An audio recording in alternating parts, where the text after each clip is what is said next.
салом тамошобинони азиз, хулосаи хабарҳои муҳими ҷумъа 4 июни тоҷикистонро аз пойгоҳи хабарӣ бомдод бароятон пешкаш мекунем.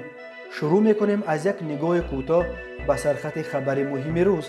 дар ин барнома ташаннуҷи вазъ дар марзи тоҷикистону қирғизистон, садамаи корвони мошинҳои президенти қирғизистон, афсари амниятӣ ҷон бохт, 5 саволи нобоб ба вазири маориф дар масъалаи маршировка, падару модар аз писари худ 300 сомони алимент талаб карданд. дар гузашти рустам қурбонов муовини собиқи убайдуллоев, сохтакорӣ барои сафарбар ба русия ба ҳар қимат ки бошад, ҳарорат то +45 боло меравад, ҳушдори кумитаи ҳолатҳои фавқулода аз гармои шадид ва селу хокбориш, сокини Исфара амаки худашро бо як зарби мушт зада куштааст. ва акнун тафсилоти хабарҳо. хадамоти марзбонии қирғизистон хабар дод ки нирӯҳои тоҷикистон соати 3 шаби 4 июн дар як минтақаи аломатгузорношудаи марз дар мавзеи унжубулоқ тахминан 1000 метр дарунтари қаламрави қирғизистон рафта дар он ҷо тавассути кран як контейнер гузоштанд. дар ҳизорот гуфта мешуд ки дар ин мавзеъ таҷаммӯи ҳарбиёни тоҷики савораи мошинҳо ва зирепӯшҳои сабук дида мешуд ва танҳо соати 6 субҳи 4 июн ҷониби тоҷикистон аз назди контейнер ягон 600 метр қафо рафтанд. маркази матбуоти қушунҳои сарҳадии кумитаи амнияти миллии тоҷикистон дар изҳороти ҷавобӣ иддаъҳои мақомоти қирғизистон дар бораи гӯё 1 километр ба даруни қаламрави қирғизистон ҳаракат кардани марзбонони тоҷик дар марзи ноҳияи лахш бо вилояти ӯшро рад кард. марзбонони тоҷик гуфтанд ки ағбаи шатӣ низ яке аз қисмҳои боқимондаи тақсимношуда дар ин минтақа ба шумор меравад ва азбас ки дар қитъаи ағбаи қарамиқ постгоҳи сарҳадии ҷумҳурии қирғизистон бо инфрасохтори лозима таъсис дода шудааст, ҷойгиршавии ахири воҳидҳои марзбонии тоҷикистон дар хати мувофиқашудаи сарҳади давлатии тоҷикистону қирғизистон принсипи паритетро дар ҳифзи сарҳади давлатии ду давлати ҳамсоя таъмин менамояд. аз ҳамин ҳол рӯзи 4 июн сафири тоҷикистон дар бишкек Назирмат Алиевро ба вазорати хориҷии қирғизистон даъват карда ба ӯ дар робита нотаи эътирозӣ супориданд. бишкек аз тоҷикистон талаб кардааст ки ба хотири роҳ надодан ба ташаннуҷи бештари вазъ дар манотиқи марзӣ байни ду кишвар контейнерҳои гузоштаашро аз мавзеи унжубулоқ бардорад ва техникаву нирӯҳои ҳарбии эъзомшударо ақиб бикашад. дар посух вазорати корҳои хориҷии тоҷикистон ба сафири қирғизистон Жаниш Рестембековро ба ҳузур хонда ба ӯ нотаи эътирозӣ супоридааст. марзи ноҳияи ҷонъолой бо ноҳияи лахш ки аксари аҳолиашро қирғизо ташкил медиҳанд, як қисмати нисбатан оромтари марзи тоҷикистону қирғизистон ба шумор меравад. бо гузашти қариб 30 сол аз суқути иттиҳоди шӯравӣ аз 970 километр тӯли марзи тоҷикистон бо қирғизистон то имрӯз ҳамагӣ 504 километраш пурра таъин ва аломатгузорӣ шудааст.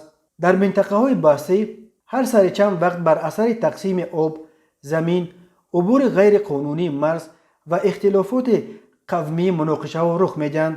хунинтарин муноқиша дар марзи ин ду кишвар дар поёни моҳи апрел соли 2021 рух дод ки дар он аз ҷониби қирғизистон 36 нафар кушта шуда 154 нафар ҷароҳат бардоштанд. тоҷикистон аз кушта шудани 19 шаҳрвандаш ва ҷароҳат бардоштани 87 нафар хабар дод.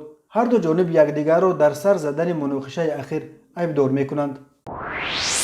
рӯзи 4 июн корвони мошинҳои президенти қирғизистон Содир Ҷабборов дар наздикии деҳаи Ананевои ноҳияи Исиқули вилояти Исиқул дучори садама шудааст. бино ба гузориши хадамоти матбуоти президенти қирғизистон, президент Ҷабборов ва мошине ки ӯ дар он менишаст осеб надиданд. ба яке мошинҳои дигари кортежи президент, мошини сабукрав ки ба самти муқобили роҳ баромад, бархӯрдааст. дар натиҷаи садама як афсари раёсати нӯҳуми кумитаи давлатии амнияти миллии қирғизистон ба ҳалокат расидааст. 3 нафари дигар ҷароҳат бардоштанд. бино ба маълумоти муқаддамотӣ ронандаи сабукрав дар ҳолати мастӣ қарор доштааст. рӯзи 4 июн ин аллакай дуюмин садамаи раҳбарони аввали қирғизистон аст. қаблан дар вилояти Ӯш чархболи ҳарбии Ми-8 ки раиси кумитаи давлатии амнияти миллии қирғизистон Қамчибек Тошиевро дар сафараш ба як ноҳияи ҳаммарз бо Тоҷикистон ҳамроҳӣ мекард, чаппа шуд ва даргирифт. дар натиҷа 4 нафар ҷароҳати сабук бардоштанд.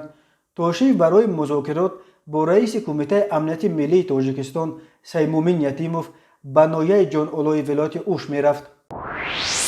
رجب میرزا مأمور گروه فیسبوکی اخبار برای افکار که حدود 70,000 کاربر دارد روز 4 ایون در یک نامه سرکشوده به وزیر معارف و علم تاجیکستان محمد یوسف امامزاده در رابطه به جلب مجبوری دانشجویان به مارشروفکا 5 سوال اصولی را در بین گذاشته است. یکم، مارشروفکا تا کجا به دایره وظیفه و عهدهداری‌های مؤسسه‌های تعلیمی تاجیکستان داخل می شود؟ دوم، کدام قانون یا زمینه حقوقی مسئولین وزارت رهبران مکتب‌ها و دانشگاه‌ها را اجازت می‌دهد که خوانندگان و دانشجویان را به چنین چاره‌بینی‌ها جلب یا حتی مجبور نمایند؟ سوم، برای استفاده مکتب بچه‌های نابالغ در هر چاره‌بینی بیرون از برنامه‌های تعلیمی قانونگذاری رضایت خطی پدر و مادر را حتمی می‌داند.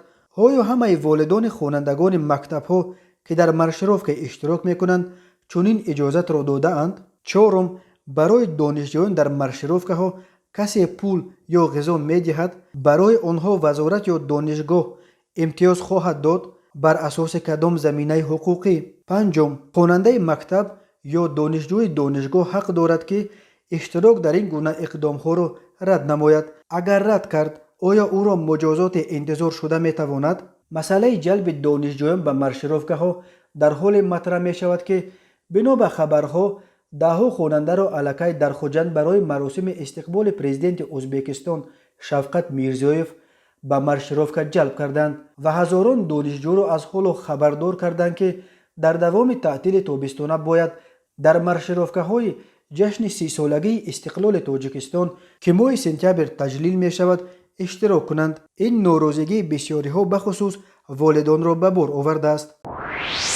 دادگاه شهر نو بر اساس مراجعت پدر و مادرش یک ساکن 31 ساله نویه را موظف کرده است که هر ماه به والدان کهنسالش 300 سومانی الیمنت بسپارد. منوره شکورова مادر این ساکن شهر نو گفته است که پسر خردیش در خانه خسور و خوشدامنش خانه داماد زندگی دارد و پدر و مادر پیر خود را نگاهبین نمی کند. این زن 60 و شوهرش 73 سال سن داشتند و به علت بیماری مستقلانه تامین کردن زندگی خود را ندارند. به گفته مادر مشتپر پیشتر یک دخترش از حساب دوزندگی آنها را نگاهبین میکرد، لیکن او هم جراحی شد و 6 ماه باز کار کردن نمیتواند. در تاجیکستان سرکشی فرزندان از نگاهبین والدان پیر همچون یک عمل ننگین در جامعه سخت محکوم کرده می شود و از فرزندان خود طلب الیمنت کردن والدان نیز به سر خود حادثه نادر به شمار می رود.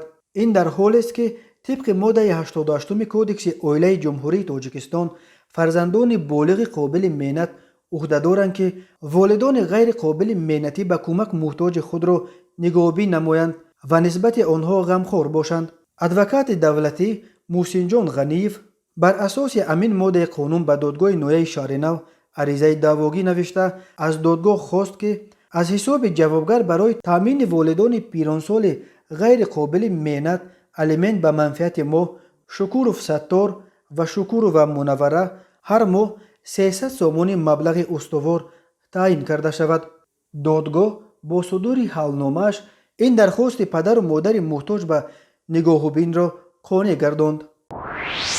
رستم عثمانویچ قربانوف معاون سابق رئیس شهر دوشنبه و نفری که در رشد ساحه انرژتیک تاجیکستان خدمت‌های سزاواری از خود به جا گذاشت روز 3 ایون در سن 70 از عالم چشم پوشید. در این باره شفقت سعیدوف سخنگوی سابق شهرداری پایتخت تاجیکستان در فیسبوک خبر داد. او درباره علت وفات معاون سابق محمد سعید عبیداللهیف جزئیات نداد، تنها خبر داد که مراسم نماز جنازه و دفن رستم قربانوف روز جمعه 4 ایون دایر می شود.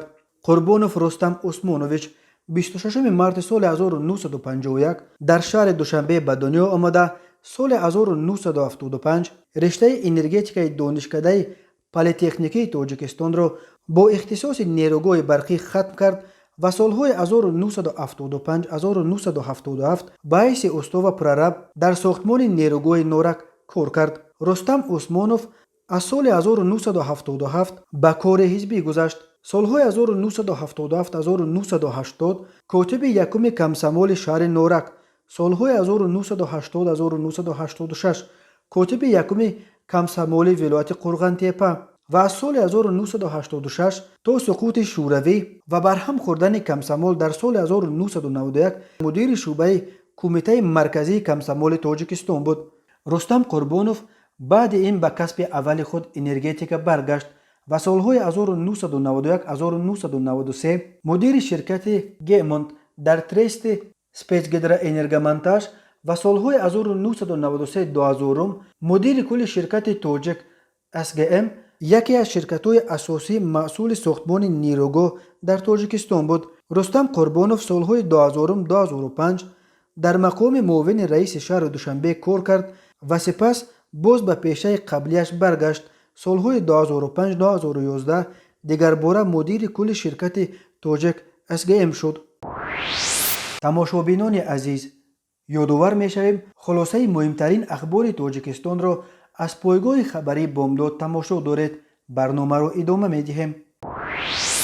маркази матбуоти агентии мубориза бо коррупсияи Тоҷикистон рӯзи 4 июн хабар дод ки Минбоева Саодат Иззатовна низ ба фурӯши чиптаҳои ҳавопаймоӣ машғул шуда бо мақсади тасарруфи молу мулки ғайр ҷинояти қаллобиро содир намудааст. ин зан ба он айбдор мешавад ки шаҳрванд наро бовар мекунонад ки бо дастрас намудани даъватнома барои табобат ворид шудани ӯ ва ҳамроҳонаш ба ҳудуди Федератсияи Россия таъмин менамояд ва бар иваз ҳар як даъватнома маблағи 4000 сомонӣ муайян намуд. Минбоева аз шаҳрвандони болозикр ҷамъ маблағи умумӣ 16000 сомонӣ гирифта даъватномаҳоро барои истифодабарӣ дод. дар натиҷа дар фурудгоҳи байналмилалии шаҳри Красноярски Федератсияи Россия зимни санҷиши ҳуҷҷатҳо муайян гардидааст ки даъватномаҳо барои табобат сохтакорона омода карда шуда, дар ин асос номбурдагон ба Ҷумҳурии Тоҷикистон бозпас гардонида шуданд. баъди бозгашт шаҳрвандон ба мақомот муроҷиат карданд. дар робита ба ин қазия нисбат ба Минбоева бар асоси ду моддаи Кодекси ҷиноятии Ҷумҳурии Тоҷикистон моддаи 247 қисми 2 бандҳои Б в қаллобӣ аз ҷониби гурӯҳи шахсон бо маслиҳати пешакӣ ва бо расондани зарари ҷиддӣ ба шаҳрванд ва моддаи 340 қисми 2 бандҳои Б в сохтакории ҳуҷҷатҳо бо маслиҳати пешакӣ аз ҷониби гурӯҳи шахсон ва бо истифодаи техникаи компютерӣ парвандаи ҷиноятӣ оғоз карданд.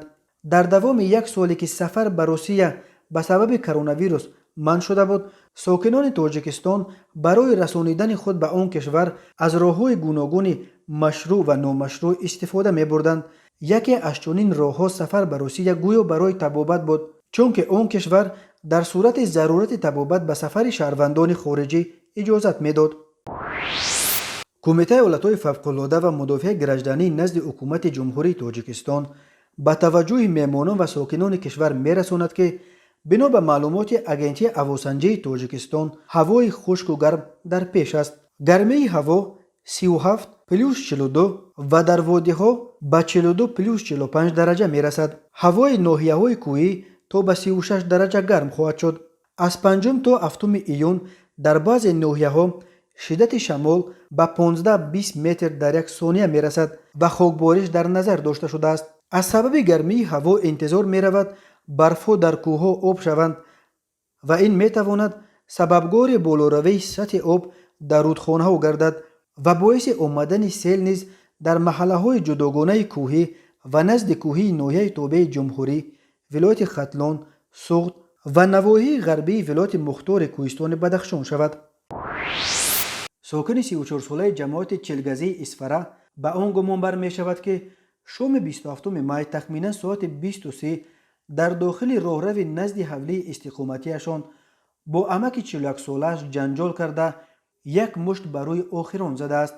дар натиҷа ҷабридида ҷароҳати ҷисмонӣ бардошта рӯзи 2 июн дар беморхона ҷон додааст. нисбати боздоштшуда бар асоси моддаи 110 қисми 3 Кодекси ҷиноятии Ҷумҳурии Тоҷикистон бо иттиҳоми расонидани зарари вазнин ба саломатӣ ки боиси марги ҷабридида шудааст, парвандаи ҷиноятӣ оғоз карданд.